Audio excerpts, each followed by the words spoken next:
मित्रांनो, कसे आहात? मजेत ना? मी अमरांबरोबर स्वागत करतो तुमचं एका नव्या आणि जबरदस्त अशा ब्लॉगमध्ये. मित्रांनो, हा डायलॉग बोलण्यासाठी मी जी आपली लाईन आहे ती बोलण्यासाठी मी भरपूर दिवस झाले एकदम एक्साइट होतो. तर सध्या तरी आता माझी जी हेल्थ आहे ती व्यवस्थित आहे. WWचा पट्टा आपण घातलेला आहे. तर हाच बेल्ट घालून आपल्याला वॉक करायचे. उठताना फक्त झोपताना बेल्ट नाही घालायचा आपल्याला, आणि वॉक वगैरे करताना मला हा बेल्ट घालायला सांगितलं डॉक्टरांनी कंपल्सरी. कारण जो डिस्क स्लिप झालेली होती तर ती व्यवस्थित एका जागेवरती राहावी, तर त्या कारणामुळे हा बेल्ट मला अजून 2 ते 3 महिने घालायला लागणार आहे.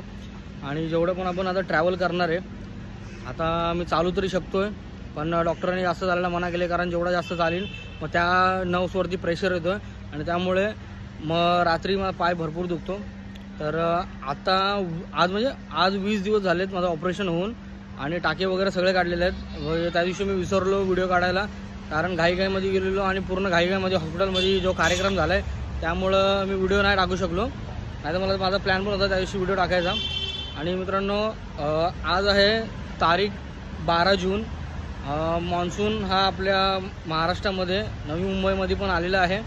तर जेवढे पण मी रील्स वगैरे बघतो आहे, इंस्टाग्राम यूज करतो आहे किंवा आपलं यूट्यूब सर्च करतो आहे, त्यामध्ये पण सगळीकडे वॉटरफॉल आणि नवीन धबधबे, नवीन सिक्रेट प्लेसेस असे सगळे व्हिडिओ येत आहेत. तुम्ही मागं बघू शकता, इकडं पाणी साचले. माझ्या घराच्या बाहेरच हे गार्डन आहे, तिथं पाणी पूर्ण साचलेलं आहे.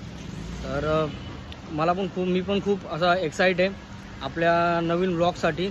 मी थोडासा प्लॅन करून ठेवला आहे की जसा मी बरा होईन तसं मी काय व्लॉग्स बनवणार आहे ते तुम्हाला सध्या सांगणार नाही आहे.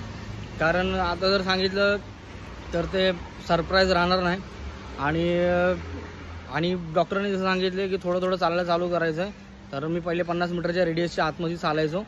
आता आपण ट्राय करणार आहे की आपण जास्त चालू, म्हणजे जास्त झाल्याने माझी थोडीशी तब्येत पण वाढलेली आहे. तर जास्त झाल्याने माझी तब्येत पण कमी होईल, मी फिटनेस थोडीशी कंट्रोल करू शकतो, जेणेकरून ट्रेकिंग करताना मला प्रॉब्लेम येणार नाही. आणि जेवढं चालेन तेवढं मला कमरेला थोडंसं व्यवस्थित पण वाटेल, आणि ट्रेक करताना म्हणजे त्याच्यावरती प्रेशर पण येणार नाही. तर मित्रांनो, आपल्या या ब्लॉगमध्ये एवढं सांगत होतं की आपण आता तयारी करायला चालू केलेली आहे फ्युचरची. आणि तसं मान्सून अजून वाढेल. अजून मला डॉक्टरांनी सांगितलं 2 हप्ते तरी काही ॲक्टिव्हिटी नाही करायचे. हे मी आधी पण सांगितलं आहे आणि मी पुन्हा सांगतो. तर 2 हप्त्यानंतर मग आपण आपली थोडीशी जर्नी चालू करूया. जे नियर बाय जे स्पॉट्स असतील नवी मुंबईमध्ये, मी बेसिकली नवी मुंबईमध्ये राहतो, कोपरखेडण्यामध्ये. तर नवी मुंबईच्या नियर बाय जेवढे पण वॉटरफॉल असतील किंवा जेवढे पण एकदम निसर्गरम्य ठिकाणं जे आपण बघू शकतो व्यवस्थित, ते बाईकने नाही पण आपण ट्रेननी किंवा बसनी ट्रॅव्हल करून तिथे पोहोचण्याचा प्रयत्न करूया. पण मित्रांनो, जेवढे पण असे प्लेसेस असतात तिथे आपण बसनी किंवा रिक्षाने या गोष्टीने आपण नाही जाऊ शकत. आपल्याला जे जावं लागतं ते आपल्या बाईकनीच, कारण रस्ते छोटे असतात आणि रस्ते छोटे असतात, चिखल वगैरे असतो. मित्रांनो, तुम्हाला तर माहीतच आहे. तरी आपण प्रयत्न करूया की आपल्या तब्येतीला हानी न पोचता तिथे पोचायचं आहे आणि तुम्हाला असे नवीन जबरदस्त असे व्लॉग बनवून द्यायचे.